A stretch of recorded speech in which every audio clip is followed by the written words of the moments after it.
이번 주 글로벌 증시가 가장 기다리는 이벤트 중 하나입니다. 우리 시간으로 오늘 밤에 애플의 연례 세계 개발자 회의 WWDC가 드디어 개막을 하는데요.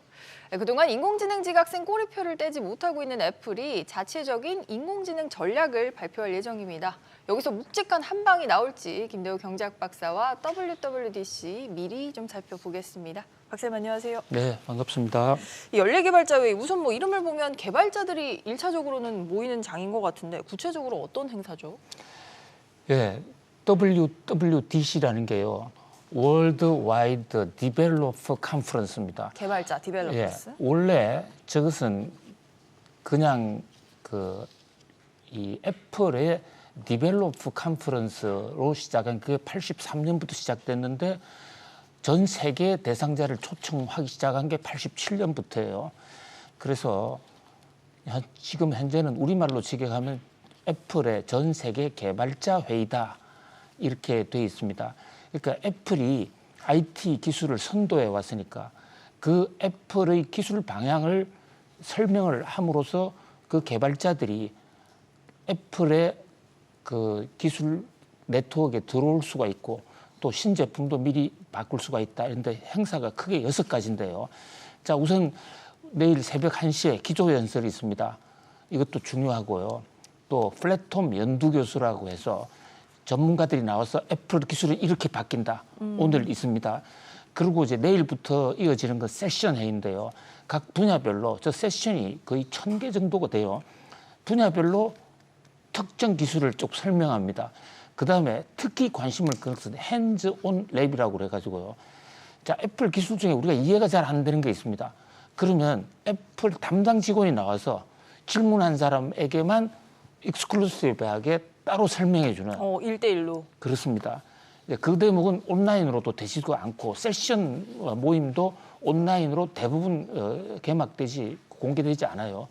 그다음에 이제 스페셜 게스트 겟투게더 모임이라 해서 분야별 친교 모임. 예를 들면 무슨 이 스마트폰 관련자들이다. 이런 걸 다 엮어서 주는 겁니다. 애플이 오가나이저가 돼가지고. 그다음에 스페셜 이벤트라고 해서 특별한 이벤트, 뭐 상도 주기도 하고. 이게 1983년에 시작됐으니까 세계 최초로 사실은 개발자 회의라는 컨셉을 애플이 처음 만든 겁니다. 지금은 다른 빅테크들에서도 많이 하지만 시작은 애플이었다. 그렇습니다. 그때까지 1983년 이전만 하더라도 개발자 회의라는 거 없었어요. 그런데 지금 팀 쿡 그림에 나오고 있습니다만 팀 쿡의 그러니까 창업자 스티브 잡스가 처음에 애플을 컴퓨터를 만들어냈을 때 그때 명령어를 쳐서 들어갔지 않습니까? 그런데 그 애플 도스를 쳐놓고 할 때 그 애플 베이직이라는 프로그램을 제일 먼저 개발을 했습니다. 그게 PC 역사상 최초의 사실상 오퍼레이팅 시스템이죠. 그거를 개발자 회의에 개발자들을 초청해가지고 우리는 이렇게 만들었으니까 여기에 연동해서 더 상품을 만들고 싶으면 우리 기술 체계에 편성을 하라.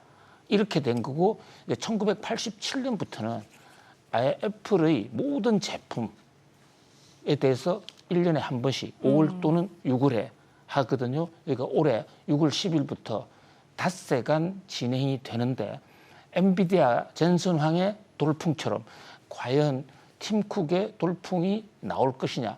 자, 지난해 바로 2023년에는 비전 프로를 공개했어요. 근데 인기가 시들했죠. 다른 회사들은 당시에 이미 AI 쪽으로 갔었는데 이제 비전 프로, 유니버스 이런 쪽이었는데 그 대목은 상품화 가능성이라든지 이런 면에서 별 주목을 받지 못했거든요. 그래서 작년 WDC는 최악의 참사였다.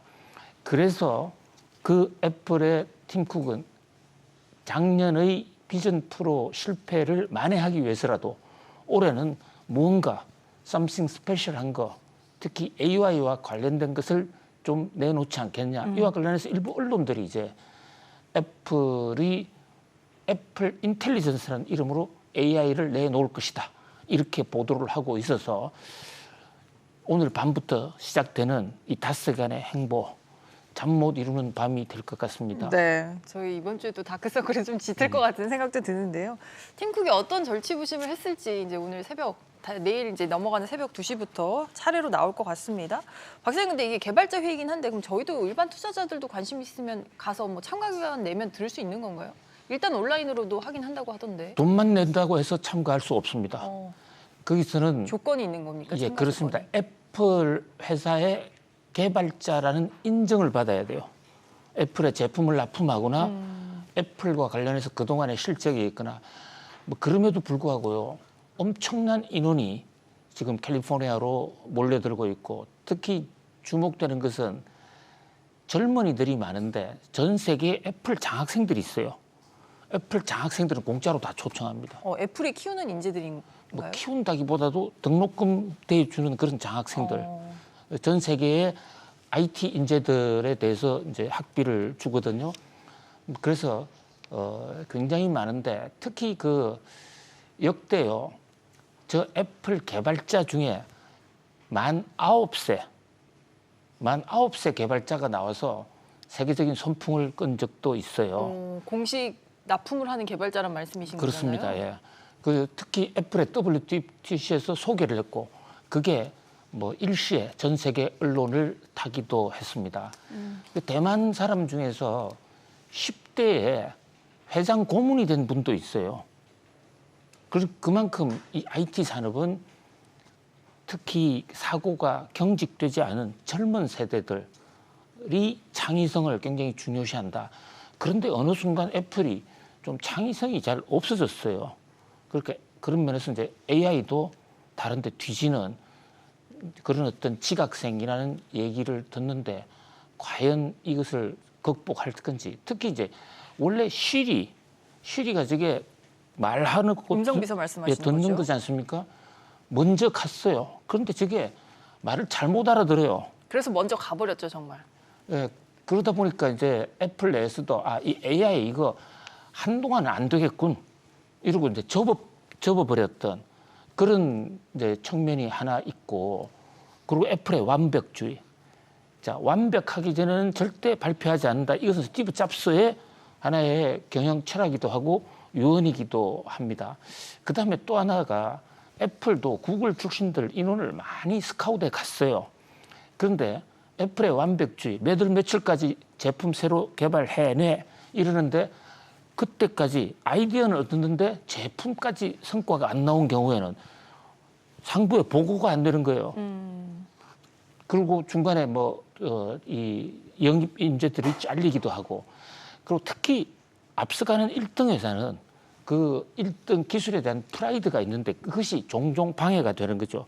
이거 해서 우리 1등인데 다른 거 연구할 필요 없잖아. 이런 자만심.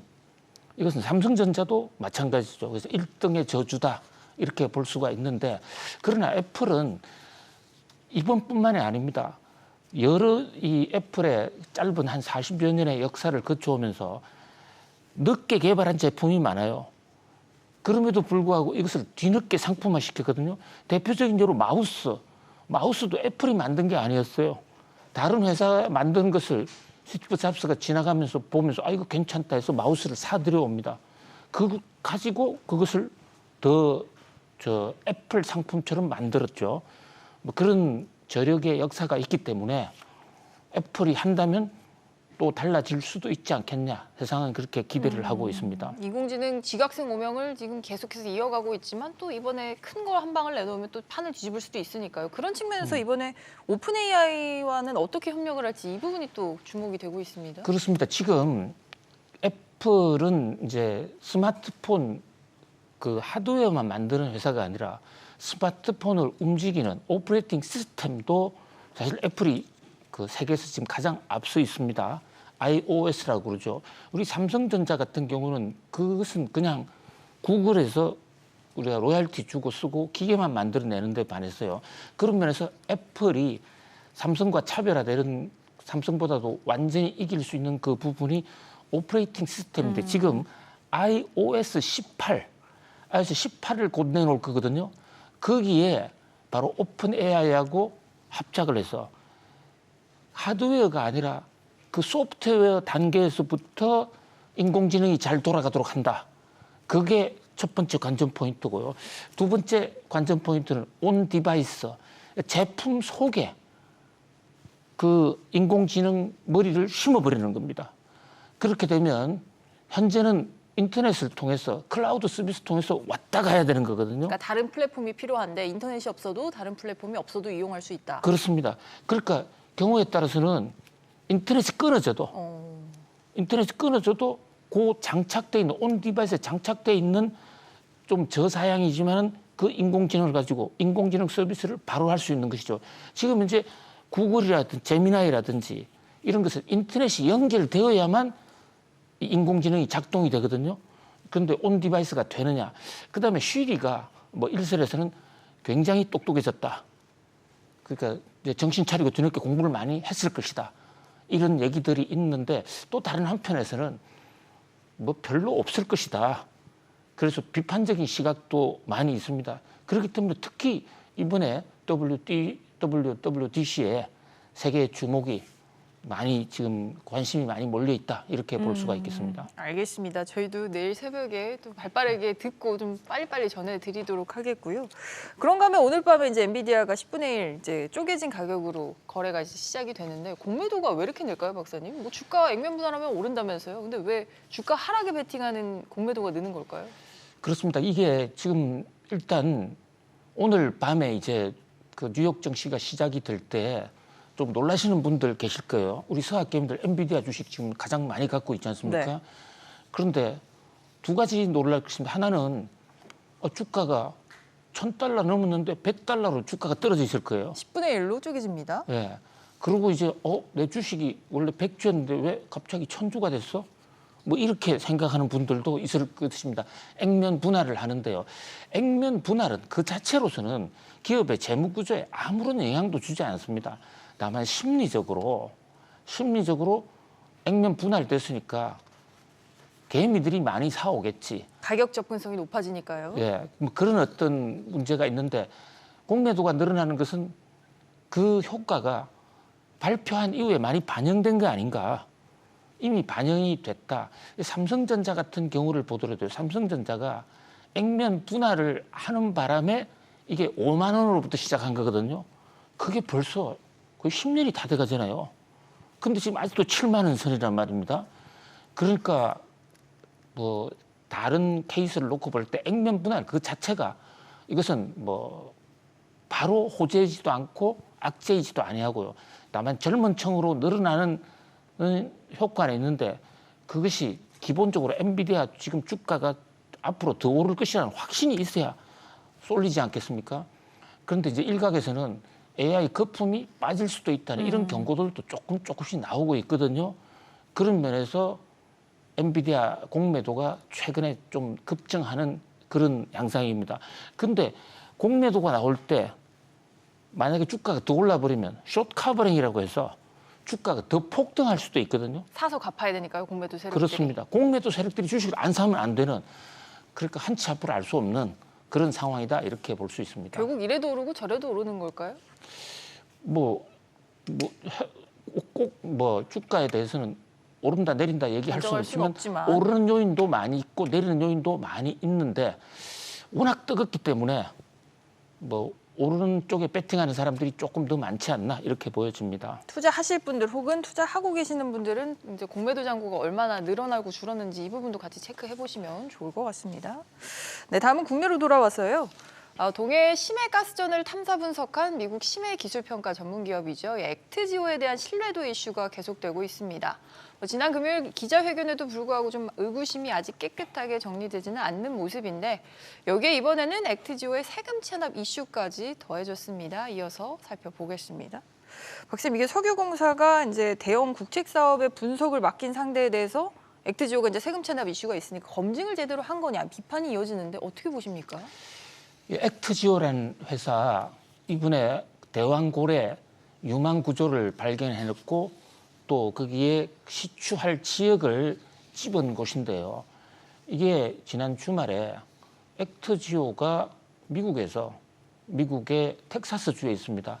그래서 세금을 못 내서 2019년부터 2013년까지 법인 자격이 박탈 상태에 있었다. 법인 등록증이 회수가 됐다는 겁니다. 그러면 회사가 없는 거잖아요. 그 상태에서 계약을 맺었다.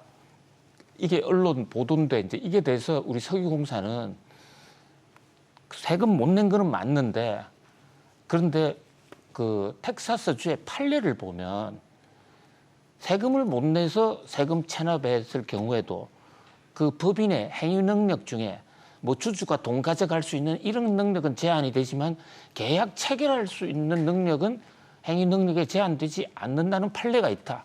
따라서 액트지오와 계약한 것은 합법이다. 이렇게 이제 주장을 하는데 이 대목에서 이제 이현주 의원 원래 정유사 출신이에요. 이현주 의원은 무슨 소리냐? 이게 세금도 못 내고 있는 회사한테 무엇을 믿고 맡기느냐? 그리고 오히려 정부가 계약을 해가지고 자문료를 주니까 그 돈 가지고 세금을 뒤늦게 메꾼 거 아니냐? 세금을 대납한 게 아니냐 석유공사가. 예, 이런 그러니까 의미인 거죠? 대납이라는 얘기가까지 나오고 있는 거죠. 근데 여기에 대해 석유공사는 절대 아니다. 뭐 이렇게 얘기를 하고 있는 상황인데요. 사실 이제 그 논쟁은 좀 더 두고 봐야 될 것으로 판례를 한번 따져봐야 될 것으로 보이는데 그 미납 금액이 200만 원이기 때문에 그게 많지는 않습니다. 금액 자체가. 예, 많지는 않기 때문에 이게 뭐 큰 문제가 아니다라고 볼 수도 있는가 하면 또 일각에서는 200만 원도 못 낸 사람이 뭘 하겠는가 또 이런 시각이 서로 엇갈리는 것이죠. 아, 이건 좀 지켜봐야겠군요. 근데 사실 그거보다 더 중요했던 게 기자회견이 큰 관심이 쏠렸습니다. 어떻게 이제 의혹이 말끔히 해소될까. 근데 딱히 그렇지는 않은 것 같아요. 끝나고도. 그렇습니다. 사실 기자회견 내용 한번 곱씹어 볼 필요가 있습니다. 자, 이 아브레우 박사가 한 얘기, 아브레우 박사는 자신감 있게 석유가 있을 가능성이 높다. 그리고 가이아나는 16%대, 가이아나보다도 더 높다. 이게 세계 최대 규모 유전이죠, 가이아나가? 이제 그게 최근 한 20년간 개발된 유전 중에서 거기가 현재 지금 한 100만 배럴 조금 되는데 만약에 우리나라 지금 140만 배럴이 개발이 된다고 그러면 우리가 더 많아지는 건가요? 우리가 더 많아지는데 우리는 지금 그게 탐사량이 아니고 하나의 이론적 하나의 가설에 불과한 것이거든요. 어쨌든 뭐 자기가 가이아나의 유전에 애플 직원으로서 참여한 적이 있는데 그 구조하고 너무 비슷하다. 그러면서 그 유망 구조, 자 지금 그림에 나오는 저 유망 구조예요. 저게 땅 밑에 들어가 보면 4가지 석유가 나올 모든 요건을 다 갖추고 있다는 겁니다. 첫 번째, 땅 밑에 기반암에 모래 저류층이 흐른다. 그다음에 이제 또 덮개 암이 있어서 석유가 빠져나가지 않는다. 트랩 장치가 있어서 뭉쳐져 있다. 자, 그다음에 하여튼 대륙 사면에 진흙까지 잡혀 있어서 바로 기반암, 저류층, 덮개암, 트랩 4가지 완벽하다. 여기 반드시 석유 있을 것이다. 이게 가이아나하고 똑같아. 이렇게 이때까지만 하더라도 주가가 오르고 있었어요. 근데 이제 그 다음 질문. 그런데 탄화수소는 아직 발견을 못했다. 석유가 있으면 탄화수소가 어딘가 축적이 돼야 돼요. 그 탄화수소는 어떻게 할 것이냐 그러니까 그것은 시추해봐야 안다. 그래서 장중에 주가가 떨어졌군요. 예, 그런데 모든 그 시추하기 전에 탄화수소를 먼저 발견하는 건 아니거든요. 탄화수소가 시추공 뚫어야 그때 나오는 경우도 있어요. 그러니까 한치 앞을 알 수가 없는 그야말로 백가쟁명, 오리무중인 상태라고 할 수 있겠습니다. 결국 이러나 저러나 시추를 해봐야 된다는 얘기잖아요. 그 시추하면 좋죠. 그런데 문제는 시추하는데 돈이 많이 한 번 뽑는데 1,000억이라고 했나요? 시추하는데? 그렇습니다. 5개 또는데 그러니까 5천억 이상인데 그 대목이 앞으로 국회나 또는 예산 확보 과정에서도 좀 논쟁이 되지 않을까 그런 생각을 해봅니다. 알겠습니다. 방금 말씀드린 그 남미 가이아나 유전 지역은요, 지금 세계 최대 석유 공룡들이 여기서 이제 패권 다툼을 하고 있는데 이 부분도 조만간 시간이 나면 시간을 내서 저희가 다시 정리를 해드리도록 하겠습니다. 박사님, 오늘도 잘 들었습니다. 감사합니다. 고맙습니다.